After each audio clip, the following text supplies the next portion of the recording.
Car चंद गज आगे जाकर रुक गई। मैं और छमिया नीचे उतर आए। शांता ने वहीं से यू टर्न लिया और वापस चली गई। इस सड़क पर इक्का दुक्का गाड़ियों की आमदोरफ्त थी। मैं वहीं खड़ा इधर उधर देखने लगा। मैं ये अंदाज़ा लगाने की कोशिश कर रहा था कि मुझे किस तरफ जाना है, लेकिन समझ में नहीं आ रहा था। क्या गड़बड़ है, कहाँ जाना चाहते हो?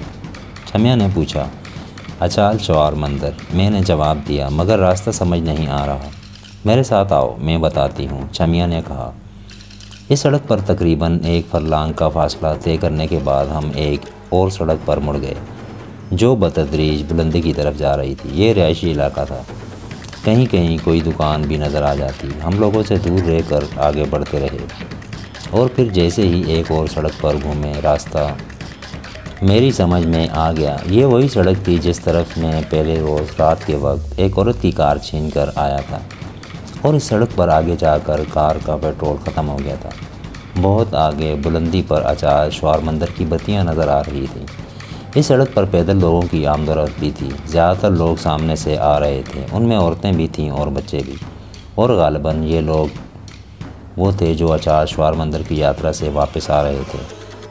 छमिया मेरे बिल्कुल साथ जुड़ी हुई चल रही थी। मैंने शुरू ही से महसूस किया था वो कुछ खौफज़दा सी। खौफ होना ही चाहिए था, अगर पहचान ली जाती तो ज़िंदगी की मोहलत भी ना मिलती। मैं इस जगह पहुंचकर रुक गया जहां रात मेरी कार ख़राब हुई थी और ताक़ुब करने वालों ने मुझे घेरने की कोशिश की थी। इस वक्त सामने से एक मोटरसाइकिल आ रही थी। मैं छमिया के साथ सीधा चलता रहा। मोटरसाइकिल हमारे करीब से गुजरकर दूर पहुंची तो मैं छमिया का हाथ पकड़कर सड़क की ढलान पर झाड़ियों में उतरता चला गया। अरे अरे, कहाँ जा रहे हो? छमिया की चीख उठी। खामोशी से चलती रहो, मैंने कहा। छमिया की साड़ी बार बार झाड़ियों में उलझ रही थी, लेकिन मैं उसे खींचता हुआ दौड़ता रहा। मुझे अंदेशा था अगर सड़क पर किसी ने देख लिया तो अच्छा नहीं होगा। किसी औरत को रात के वक्त झाड़ियों में ले जाने का मतलब लोग अच्छी तरह समझते हैं। हम झाड़ियों से निकलकर एक मकान के सामने पहुंच गए, जो दरअसल अचार शौर मंदिर ही का एक हिस्सा था और मंदिर में आमदोरफ्त के खुफिया रास्ते के तौर पर इस्तेमाल होता था। मैं जीन्स की जेब में चाबी टटोलने लगा। ये किसका मकान है? छमिया ने इधर उधर देखते हुए पूछा। पूरे माउंट अबू में हमारे लिए ये सबसे महफूज जगह है। मैंने जेब से चाबी निकाली। मुझे यहाँ से गए हुए कई रोज़ हो चुके थे। अगरचे मंदिर के पंडित ने चाबी देते हुए कहा था मैं जब भी आऊँगा अंदर दाखिल होने में मुझे कोई दुश्वारी पेश नहीं आएगी, लेकिन न जाने मेरे जहन में ये ख्याल क्यों आ रहा था कि अंदर से बोल्ट ना लगा दिया गया हो। मगर ये मेरा अंदेशा बेबुनियाद निकला। हस्मी कुफल में चाबी घुमाते ही दरवाज़ा आसानी से खुल गया। पहले मैंने छमिया को अंदर जाने का रास्ता दिया, फिर खुद अंदर दाखिल होकर दरवाज़ा बंद कर दिया और दीवार टटोल कर बत्ती जला ली। इस वक्त पहली मर्तबा मैंने इस मकान का तफसीली जायज़ा लिया। 3 कमरे थे। 1-2 दरवाजे के सामने वाला यही कमरा था, जिसमें 3-4 कुर्सियाँ पड़ी हुई थीं। एक बेडरूम के तौर पर आरास्ता था। इसमें 2 चारपाइयाँ बिछी हुई थीं, बिस्तर भी लगे हुए थे। तीसरे कमरे में 2-3 कुर्सियाँ और ज़रूरत की कुछ और चीज़ें भी पड़ी हुई थीं। एक छोटा सा किचन और बाथरूम भी था। छमिया भी मेरे साथ घूम रही थी। आखिर में हम दोबारा बेडरूम में आ गए। यहाँ 2 चारपाइयों के बीच में एक पुरानी सी तिपाई भी पड़ी थी और दरवाजे वाली दीवार के साथ 2 कुर्सियाँ भी रखी हुई थीं और इस दीवार पर इंटरकॉम सेट भी लगा हुआ था। मैंने इंटरकॉम का रिसीवर उठा लिया और जहन पर जोर देते हुए याद करने की कोशिश करने लगा कि उस पंडित ने मुझे कौन से नंबर प्रेस करने को कहा था। आखिरकार मुझे वो नंबर याद आ गए। मैंने बटन दबाकर 003। तकरीबन 1.5 मिनट बाद दूसरी तरफ से कॉल रिसीव की गई।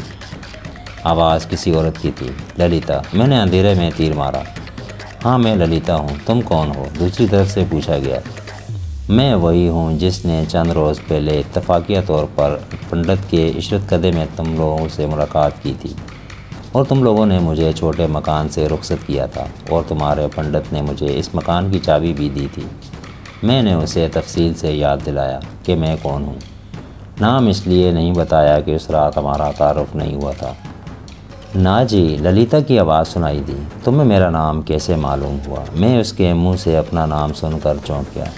नागराज के आदमी तुम्हें तलाश करते फिर रहे हैं। 3-4 दिन पहले तुमने बेला के साथ जो कुछ किया है वो भी सबको पता चल गया है। बेला के ज़रिए तुम्हारा नाम पूरे माउंट अबू के रहने वालों को मालूम हो गया है।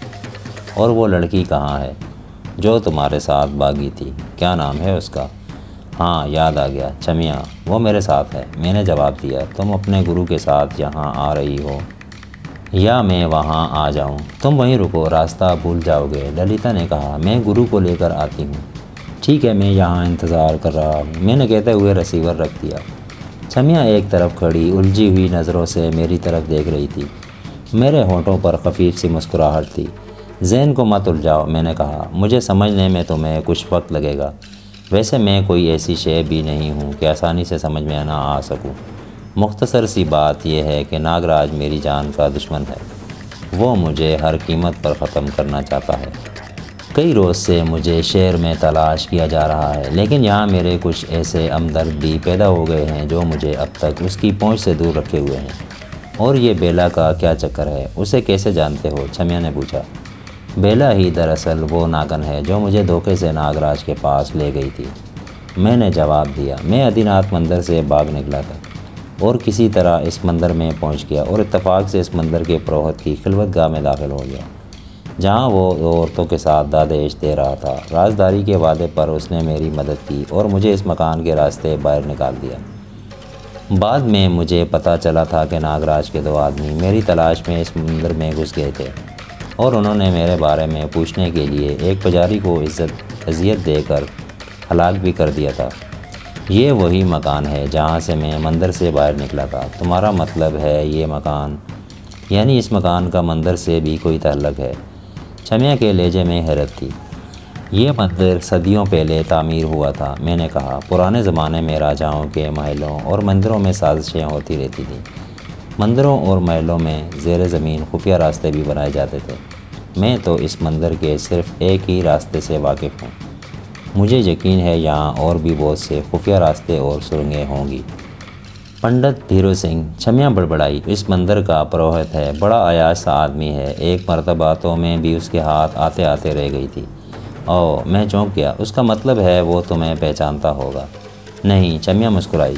हमारा आमना सामना सिर्फ चंद सेकंड का था। मैं आशीर्वाद लेने आई थी और उसने मुझे घेरने की कोशिश की थी, मगर मैं उसे कंचा देकर भाग निकली थी। हम बातें करते रहे कि अंदर की तरफ का दरवाज़ा खुलने की आवाज़ सुनाई दी। मैं इस कमरे से बाहर आ गया। पंडित धीरू सिंह ललिता के साथ सुरंग वाले दरवाजे से अंदर दाखिल हो रहा था। स्वागतम, स्वागतम, वो मुझे देखते ही चिल्लाया और आगे बढ़कर बड़ी गर्मजोशी से हाथ मिलाया।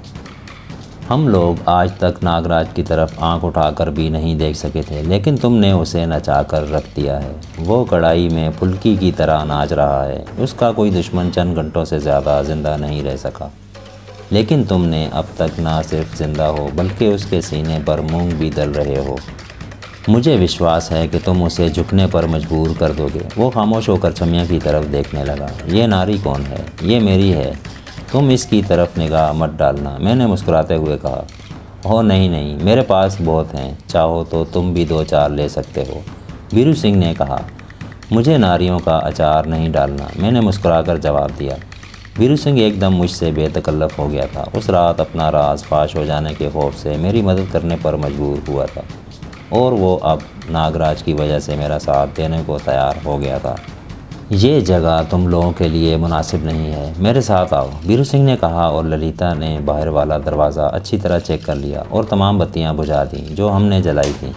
हम सुरंगों में उसके साथ चलते रहे। मैंने कुछ देर बाद ही महसूस कर लिया था कि हम किसी और रास्ते पर जा रहे थे। तकरीबन 20 मिनट तक पेचो-खम खाती हुई सुरंगों में से गुजरने के बाद हम मंदिर वाली पहाड़ी की दूसरी तरफ एक और बंगलानुमा खूबसूरत मकान में निकल आए। पहाड़ी की दूसरी तरफ एक और बंगलानुमा खूबसूरत मकान में निकल आए। इसके सामने एक कुशादा और खूबसूरत लान भी था और बाउंड्री वाल तकरीबन 12 फुट बुलंद थी। बंगले के सामने एक तंग सा रास्ता था जो तकरीबन 1 फरलांग आगे जाकर सड़क से जा मिलता था। यहाँ तुम लोग आराम से रह सकोगे। मैं एक दासी को यहाँ भेज दूँगा जो तुम लोगों के लिए जल पानी का बंदोबस्त कर देगी। वो कहते हुए ललिता की तरफ मुड़ गया। ललिता, तुम जाओ, उनके लिए जल पानी का बंदोबस्त करो, मैं इस पाजी से कुछ बातें करूँगा। पाजी नहीं, नाजी, मैंने तस्सीह की। वही, पंडित धीरू ने सर हिलाया। ललिता उसी खुफिया रास्ते में दाखिल हो गई और हम आलीशान नशिस्तगाह में बैठकर बातें करने लगे। छमिया लाताल्लुक़ सी बैठी रही और कुछ देर बाद वो उठकर इस बंगले का मुआयना करने लगी। नागराज तो है ही राक्षस, पर शमशीर सिंह भी बड़ा पाखंडी है। पंडित बीरू कह रहा था, वो इसका दस्ते रास्त है, उसे रास्ते से हटा दिया जाए तो नागराज की आधी ताकत ख़त्म हो जाएगी। शमशीर सिंह कौन है? मैंने उलझी हुई निगाहों से उसकी तरफ देखा। राणा शमशीर सिंह, पंडित बीरू बोला। शहर के 3 बड़े होटल उसकी मलकियत हैं। इसके अलावा बड़ी लंबी चौड़ी जायदाद बना रखी है उसने। 10 साल पहले यहाँ आया था तो मेरी तरह लंगोट बांधे हुए था। फिर पता नहीं उसने ये सब कुछ कैसे बना लिया। नागराज को उठाने में उसका भी बड़ा हाथ है, मगर मैंने तो सुना है नागराज को किसी सरकारी एजेंसी की हिमायत हासिल है। मैंने कहा, राह का नाम मैंने जानबूझकर नहीं लिया था, वो तो सब ही जानते हैं। पंडित बीरू ने कहा, इसी वजह से बड़े बड़े नेता और मिनिस्टर भी झुककर उसे नमस्कार करते हैं। पर शमशीर सिंह का कांटा निकल जाए तो इसकी आधी ताकत ख़त्म हो जाएगी और आदिनाथ मंदिर हमारे कब्ज़े में आ जाएगा। मैं चौंके बगैर ना रह सका। गोया पंडित बीरू सिंह भी मुझे अपने मकसद के लिए इस्तेमाल करना चाहता था। अब तक जिन लोगों को मैंने अपना हमदर्द पाया था उन सब का मकसद एक ही था, उन सब का मुश्तरका दुश्मन भी एक ही था, नागराज। और वो लोग मुझे इसके ख़िलाफ़ मोहरे के तौर पर इस्तेमाल करना चाहते थे। खुद उनमें इतनी हिम्मत नहीं थी कि वो नागराज के ख़िलाफ़ कोई कदम उठा सकते, और इत्तेफाक से मेरा दुश्मन भी वही था। इस बात का मुझे बखूबी अंदाज़ा हो चुका था कि नागराज इस शहर के लोगों के लिए हवा बना हुआ था। उसकी शख्सियत ने उन सब को मसख्खर कर रखा था और मुझे उस बुत को तोड़ना था। हम देर तक राणा शमशीर सिंह और कुछ और नामों के बारे में बातें करते रहे। तकरीबन 1 घंटा बाद ललिता ही हमारे लिए खाना लेकर आ गई।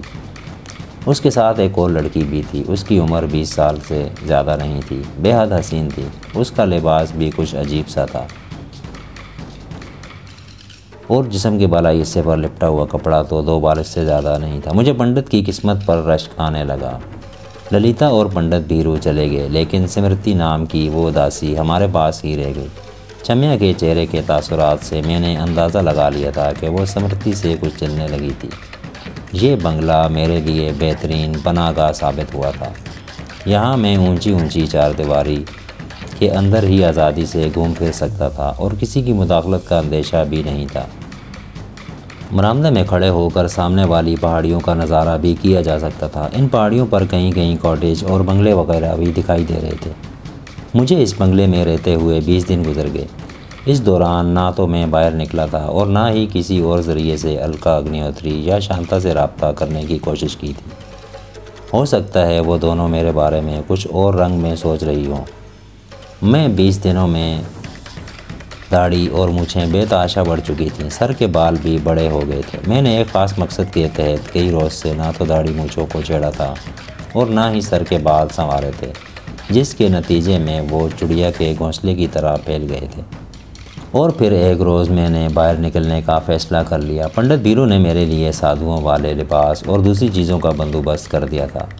घुटनों तक लंबा घेरुआ चोगा और दोनों कलाइयों में स्टील के कड़े, हाथों की उंगलियों में चांदी की मोटी मोटी अंगूठियाँ जिनमें मसनूई अकीक और इस किस्म के पत्थर जुड़े हुए थे, माथे पर कशका, गले में रंग बिरंग मोटे मोटे मोतियों की मालाएं, एक हाथ में त्रिशूल और दूसरे हाथ में तकरीबन 1.5 फुट लंबा एक गोल डंडा, जिसे इसी हाथ से इस कलाई में पड़े हुए आयनी कड़े को बजाता। पैरों में लकड़ी की कड़ाऊँ जिन्हें पहनकर मैंने कई रोज़ तक चलने की प्रैक्टिस की थी। मेरी आंखों में खून जैसी सुर्खी थी। कंधे पर एक मेला सा थैला भी लटका हुआ था। इस अरसा में मैंने स्मृति और ललिता और पंडित बीरू से हिंदी के चंद जुमले भी सीख लिए थे। हिंदी अल्फाज बोलने में चम्या ने भी मेरी बड़ी मदद की थी। उस रोज़ सुबह 11 बजे जब मैं मंदिर के गेट से बाहर निकला तो मुझे देखकर कोई भी नहीं कह सकता था कि मैं मुसलमान हूँ। मैं हर लिहाज से हिंदू साधु ही लग रहा था। चलते हुए मैं कुछ ऐसे अश्लोक भी पढ़ता जा रहा था जिन्हें मैं खुद नहीं समझता था, दूसरों की समझ में क्या आते। मैं दिन भर शहर में घूमता रहा, मुख्तलिफ़ मंदिरों में भी गया। खड़ाऊँ की वजह से मुझे चलने में खासी तकलीफ़ हो रही थी, इसलिए मैंने खड़ाएँ थैले में डाली और ज़्यादातर नंगे पैर ही फिरता रहा। हमसे ज़रा पहले मैं आदिनाथ मंदिर के सामने पहुंच गया। 5 बजे से रात 9 बजे तक यहाँ बड़ी चहल पहल हुआ करती थी। मंदिर की सीढ़ियों के सामने वाली सड़क पर और भी बहुत से साधु अपने अपने अड्डे जमाए बैठे थे। मैं भी फूलों वाली एक दुकान के सामने खड़ा हो गया।